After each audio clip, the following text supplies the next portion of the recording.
માધ્યમના બાળકો અને શિક્ષક મિત્રો ઉપસ્થિત છે તો આપણે શાળા પરિવાર વતીથી એમનું આપણે હાર્દિક સ્વાગત કરીએ છીએ। આ શ્રદ્ધાંજલિ કાર્યક્રમ જેમના માનમાં આપણે કરી રહ્યા છે તેવા સ્વર્ગસ્થ રતન ટાટાજી આપણે બધાને ખ્યાલ જ છે કે હમણાં ટૂંક સમયમાં આપણી વચ્ચેથી એમને વિદાય લીધી। તો એમના કાર્યક્રમની અંદર આપણે સૌપ્રથમ પ્રાર્થનાથી આપણે શરૂઆત કરીશું। તો બહેનોને વિનંતી કે આપણે પ્રાર્થનાથી શરૂઆત કરીશું કાર્યક્રમ।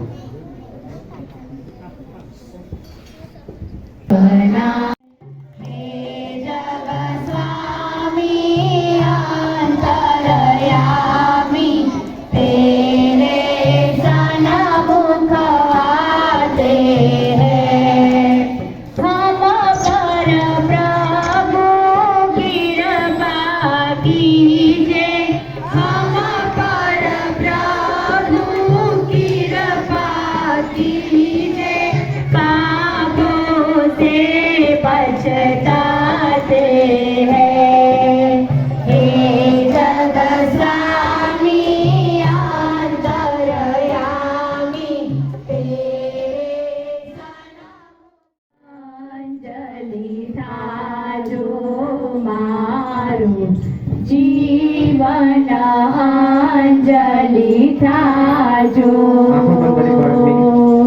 जीवन अंजलि थाजो मारो, जीवन अंजलि थाजो। भूख्या काजे भोजन बनजो,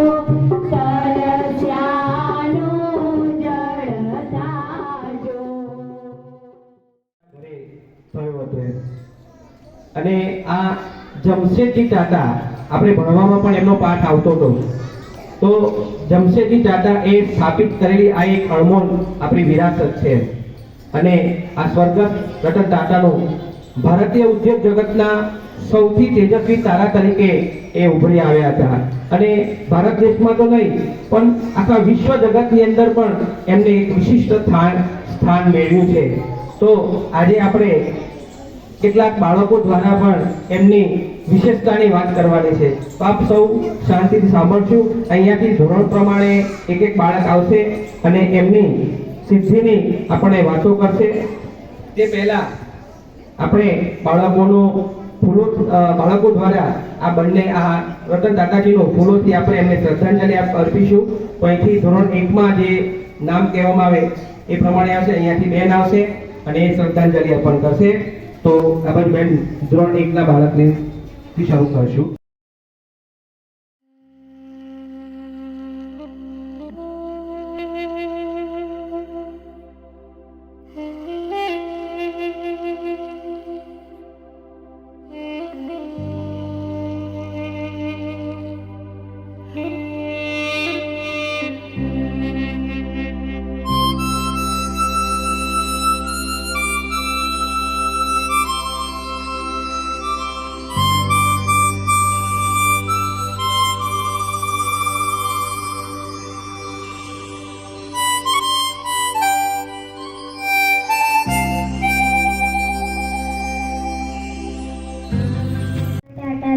તેમની માતાનું નામ સોનુ ટાટા છે। આદરણીય આચાર્યશ્રી તથા શિક્ષક ભાઈઓ અને વિદ્યાર્થી ભાઈઓ, હું ધોરણ 2 માં ભણું છું। હું ધોરણ 3 માં ભણું છું। રતન ટાટાનો જન્મ 28 ડિસેમ્બર 1937માં થયો હતો। તે પારસી પરિવારના હતા। તેઓ મહાન ઉદ્યોગપતિ હતા। રતન ટાટાને પદ્મભૂષણ અને પદ્મવિભૂષણથી સન્માનિત। મારા વાલા વિદ્યાર્થી ભાઈઓ તથા બહેનો, હું ધોરણ 4 માં અભ્યાસ કરું છું। હું આજે તમને રતન ટાટા વિશે થોડી ઘણી માહિતી જણાવીશ। રતન ટાટા કહેતા હતા કે હું યોગ્ય નિર્ણય લેવામાં માનતો નથી, હું યોગ્ય નિર્ણય લઉં છું અને પછી તેને સાચો સાબિત કરી બતાવું છું. રતન ટાટાએ કોવિડ-19 મહામારી સામે લડવા માટે રૂપિયા 500 કરોડનું દાન આપ્યું હતું. ધોરણ 4 તરફથી અમારી શાળા રતન ટાટાને શ્રદ્ધાંજલિ અર્પણ કરે છે. વિદ્યાર્થી ભાઈ બહેનો, હું ધોરણ 5 માં ભણું છું. હું આજે રતન ટાટાના 2 વિચારો રજૂ કરીશ. પહેલું, હું એવા લોકોની પ્રશંસા કરું છું કે જે લોકો સફળ થયા છે, પરંતુ તે સફળતા ખૂબ જ નિર્દયતાથી અનિતિથી પ્રાપ્ત થઈ હોય તો હું તેનો આદર કરી શકતો નથી. બીજું, આપણે ખરેખર ભ્રષ્ટાચારનો સામનો કરવાનો છે, જેના માટે આપણે આપણા શરીરને મજબૂત બનાવવું પડશે. ધોરણ 5 તરફથી અમારી શાળા સંત શ્રી નથુરામ બાપા સરસ્વતી વિદ્યાલય પ્રાથમિક વિભાગ મોડાસા જિલ્લો અરવલ્લી ગુજરાત થી સોફ્ટવેર સુધી પહોંચનાર રતન ટાટાને શ્રદ્ધાંજલિ અર્પણ કરીએ છીએ. હું થોડા વાક્યો રતન ટાટાજી વિશે તમને લોકોને કહી તમે લોકો શાંતિથી સાંભળજો. ઈસવીસન 1962માં 25 વર્ષના રતન ટાટાજી પોતાનું શિક્ષણ પૂરું કરી ભારતમાં પાછા આવ્યા હતા. ભારતમાં પાછા આવ્યા બાદ તેમને જમશેદપુરની લોખંડની ફેક્ટરીમાં કામ કરવું પડ્યું હતું. 1970માં તેઓ રેડિયો અને ઇલેક્ટ્રોનિકની કંપનીમાં ડાયરેક્ટર બન્યા હતા. તેમના ડાયરેક્ટર બન્યા બાદ કંપનીમાં 3% માર્કેટ શેરથી 20% માર્કેટ શેર સુધી પહોંચી હતી. આટલું કહેતા હું મારી વાણીને વિરામ આપું છું. સંત શ્રી નથુરામ બાપા સરસ્વતી વિદ્યાલય મોડાસા અરવલ્લી ગુજરાત રાજ્ય ધોરણ 7 તરફથી હું રતન ટાટાજીને શ્રદ્ધાંજલિ અર્પણ કરું છું. અસ્તુ. જય હિન્દ, જય ભારત. હું તમને આજે રતન ટાટા વિશે 2 વાક્યો જણાવીશ. રતન ટાટાનો જન્મ 28 ડિસેમ્બર 1937ના રોજ થયો હતો. તે ખરા અર્થમાં એક અસાધારણ લીડર હતા. તે પહેલા એવા ઉદ્યોગપતિ હતા કે જેમણે પોતાની કમાણીનો 66% ભાગ દાન કરેલ છે.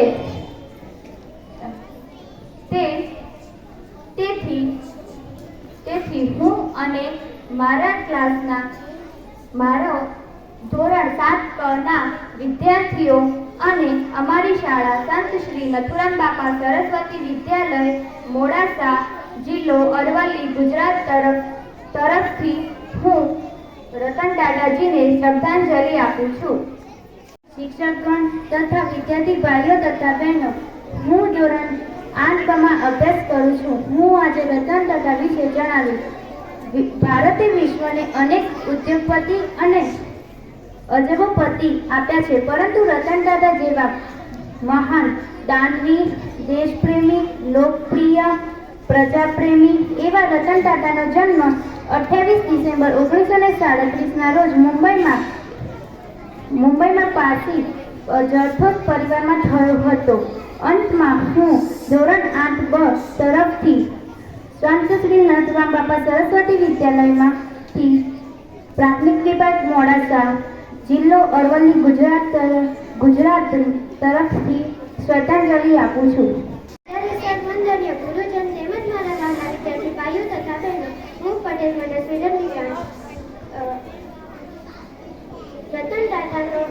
રતન ટાટાનો જન્મ 28/12/1937ના રોજ થયો હતો. તેઓ 86 વર્ષ જીવ્યા અને તારીખ 9/10/2024ના રોજ અવસાન પામેલ છે.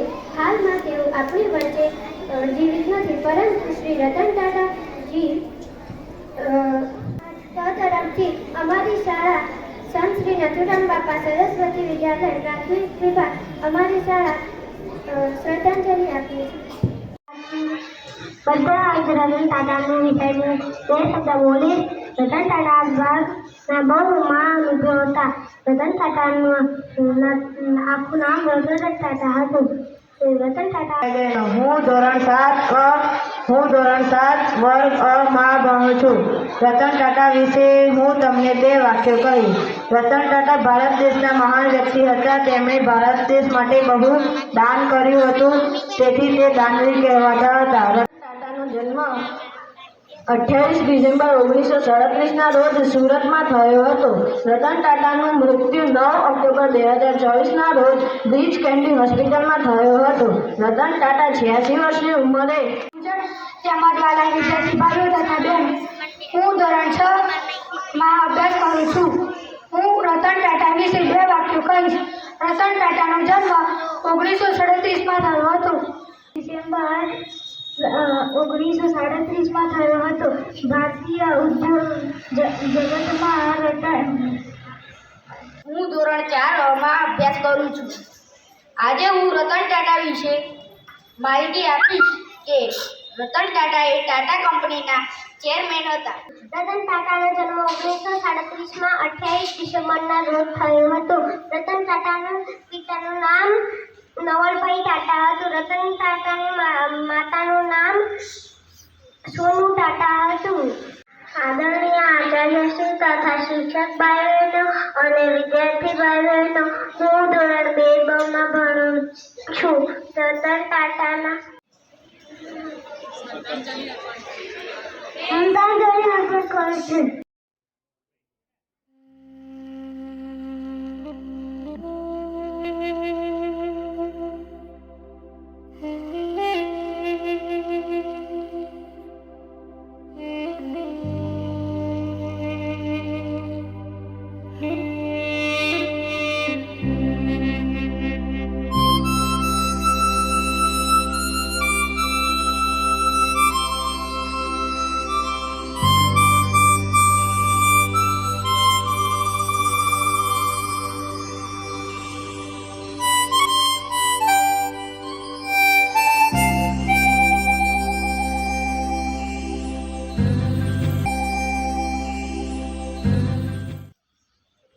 પરીક્ષણો માટે આપણે શાંતના અનુભવી છે. શાંતિ એટલે બરોબર જ્યાં નજર જાય ત્યાં પણ આપણા હોઠમાંથી ક્યાંય ઉદ્બોધન, ક્યાંય અવાજ નહીં નીકળે.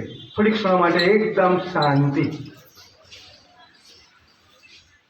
આજના આ પ્રાર્થના સભામાં આપ સૌ જ્યારે ઉપસ્થિત છો ત્યારે એક વાત તમે બધી જગ્યાએ ક્યાંક ને ક્યાંક તૂટી લાવો છો. તેવા વાલા વિદ્યાર્થી ભાઈ બહેનો અને એ સાથે તમામ શિક્ષક ભાઈ બહેનો, આજની જ્યારે પ્રાર્થના થઈ હશે ત્યારે તમને એવું લાગ્યું હશે કે કંઈક જુદું છે. બધા જ બાળકોને કદાચ ખબર હોય કે ના હોય, કોઈક ને કોઈક શિક્ષકોને કોઈક ને કોઈક કામ આપેલું અને એ પ્રકારે ગઈકાલે કામ આપ્યું ને આજે તમારી સમક્ષ જ્યારે કામ હોય ને ત્યારે અમને એમ થાય કે ખૂબ ગમે. અહીંયા બરોબર આગળ જે તસવીર મૂકેલી છે તમે બધા તો હવે જાણી ગયા છો, નામ લેવાનું નથી, પણ એ દોરનારની વાત પણ થઈ છે. એવા વિપુલભાઈ સાહેબે આ તસવીર દોરી છે. એટલે વિપુલભાઈ આપ આવશો અહીંયા. વિપુલભાઈ,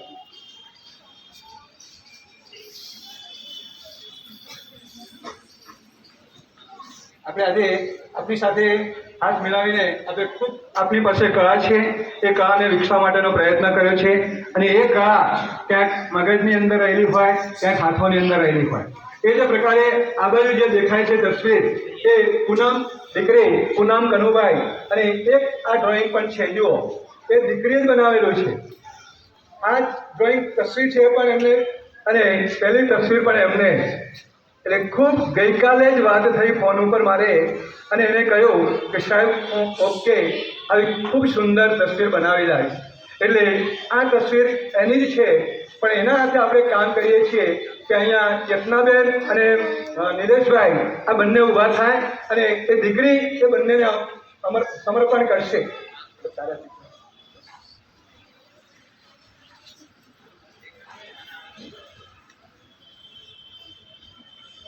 તાલી પાડો બેટા.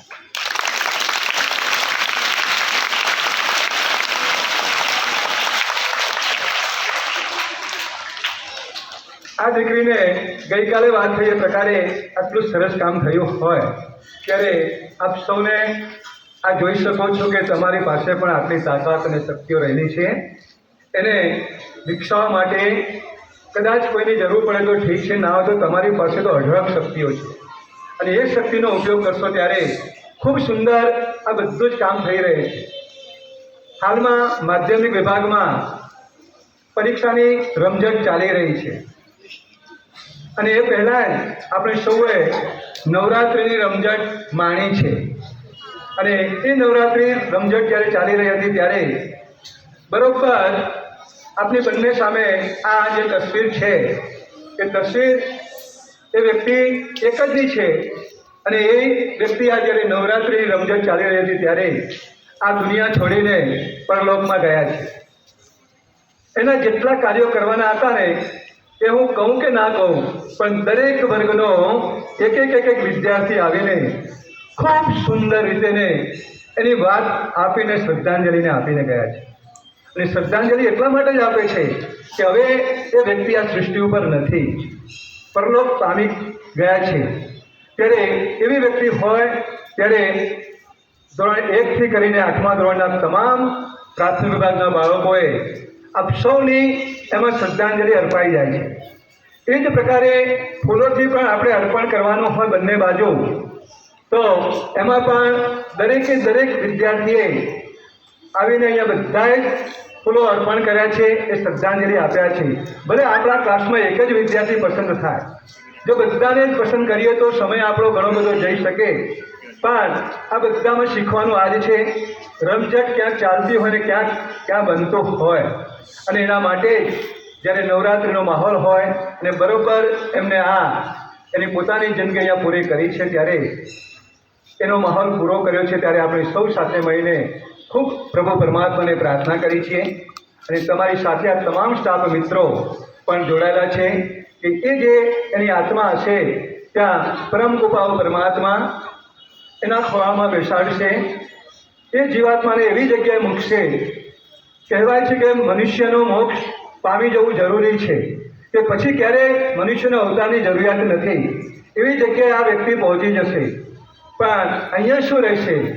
તો એના વિચારો, જ્યાં બધા જ વિદ્યાર્થીઓ વિચાર મૂકી ગયા છે ને, એ તમામ વિદ્યાર્થીઓ વિચાર મૂક્યા છે ને, એ વિચારોના કારણે એમાંથી ઘણું બધું આપણે શીખવાનું છે.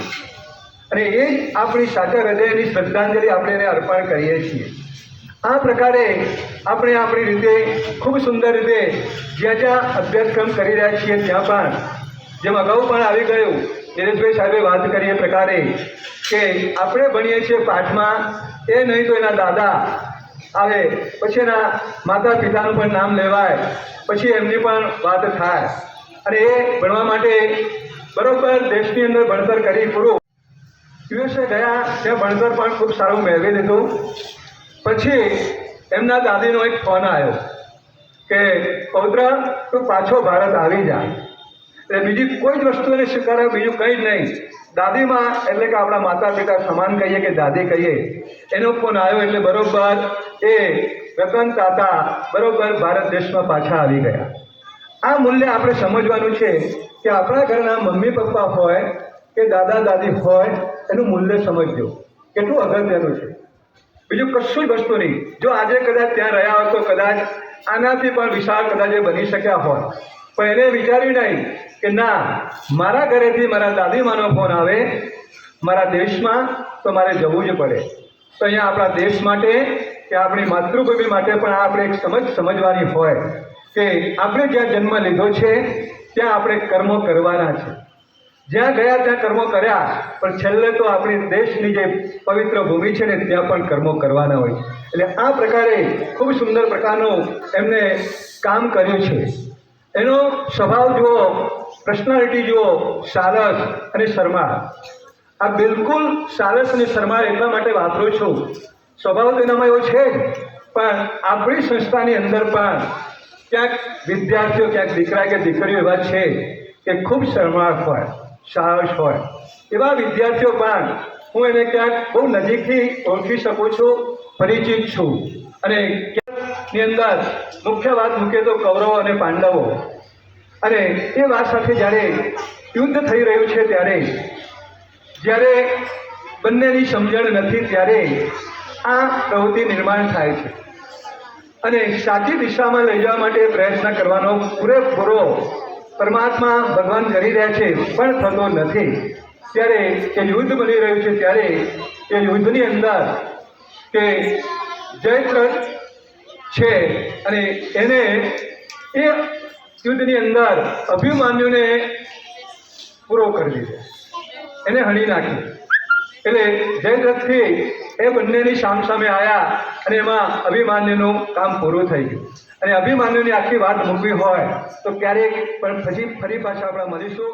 એના તો જુદા માનનીય આચાર્ય સાહેબ શ્રી, શિક્ષક મિત્રો તેમજ વિદ્યાર્થી વાલા વિદ્યાર્થી ભાઈઓ બહેનો, આજે આપણે આ રતન ટાટાને જે શ્રદ્ધાંજલિ કાર્યક્રમ અહીંયા આયોજિત કરનાર એવા આચાર્ય સાહેબનો ખૂબ ખૂબ આભાર, તેમજ તેમને સહભાગી થનાર બધા શિક્ષક મિત્રોનો પણ ખૂબ ખૂબ આભાર, તેમજ આપણને આ શ્રદ્ધાંજલિ કાર્યક્રમમાં જે તૈયારી વિશેષ કરીને આપી એવા સેવક મિત્રોનો પણ ખૂબ ખૂબ આભાર.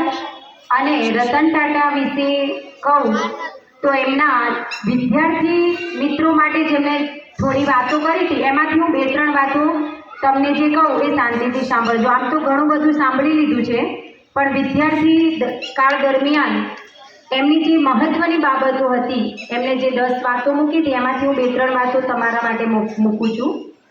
એમાં એક કીધું કે જીવનમાં ઉતાર ચઢાવ આવતા જ હોય છે, તેની આદત પાડો. એટલે આપણે એવી આદત પાડવી જોઈએ કે દરેક દિવસ સરખા હોતા નથી, સુખ અને દુઃખ આવતા અને જતા હોય છે, તો આપણે એની પણ આદત પાડવી જોઈએ. બીજી વાત તેમણે કરી કે કોલેજનો અભ્યાસ પૂરો થાય એટલે મોટા પગારનું ના વિચારો.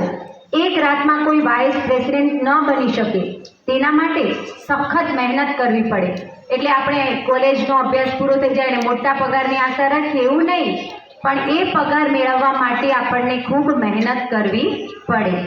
બીજું એમને કીધું કે અત્યારે તમને તમારા શિક્ષક કડક અને ભયાનક લાગતા હશે. અત્યારે વર્ગમાં કોઈ જો શિક્ષક વળે કે લેશન ના કર્યું હોય તો કેવા લાગે શિક્ષકો? બહુ ભયાનક લાગે એમ. તો કહે છે કે અત્યારે તમારા શિક્ષકો તમને કડક અને ભયાનક લાગતા હશે, કારણ કે તમે હજી બોઝ નામનું પ્રાણી જોયું નથી. એટલે શિક્ષકો તો ખૂબ જ પ્રેમાળ હોય છે તમારા માટે, કે છે જ્યારે બોઝ એ તમને તમારા માટે કશું નહીં, તમને સીધા એમ કે કામ કરો નહીં તો નોકરી કાલથી નહીં આવતા, બરાબર? એટલે તમે બોઝ નામનું પ્રાણી હજી જોયું નથી. આગળ એમણે એક વાત કરી કે અત્યારે જેટલા તમને તમારા માતા પિતા નીરસ અને કંટાળાજનક લાગે છે માતા પિતા, પણ એટલા એ તમારા જન્મ પહેલાં નહોતા. તમારું પાલન પોષણ કરવામાં એમને એટલું બધું કષ્ટ ઉઠાવ્યું કે તેમનો સ્વભાવ જ બદલાઈ ગયો. એટલે આપણે એમનું પણ માન રાખવું જોઈએ, માતા પિતાની ઇજ્જત કરવી અને તેમને સન્માન આપવું. આગળ રતન ટાટાએ ખૂબ જ સુંદર વાત કરી છે કે જીવનની જે શાળામાં કોઈ વર્ગ કે ધોરણ હોતા નથી, એમાં ઉનાળુ વેકેશન પણ મળતું નથી, ત્યારે તમને કોઈ શીખવાડવા વાળું પણ મળતું નથી. જે કાંઈ કરવાનું છે તે જાતે જ કરવાનું છે. અને તેમની છેલ્લી એક વાત કહું કે એમને કીધું કે સતત ભણતા અને સખત મહેનત કરતા પોતાના મિત્રોની મસ્કરી ના કરો, કારણ કે એક સમય એવો આવશે કે તેના હાથ નીચે તમારે કામ કરવું પડશે. અસ્તુ. જય હિન્દ, જય ભારત.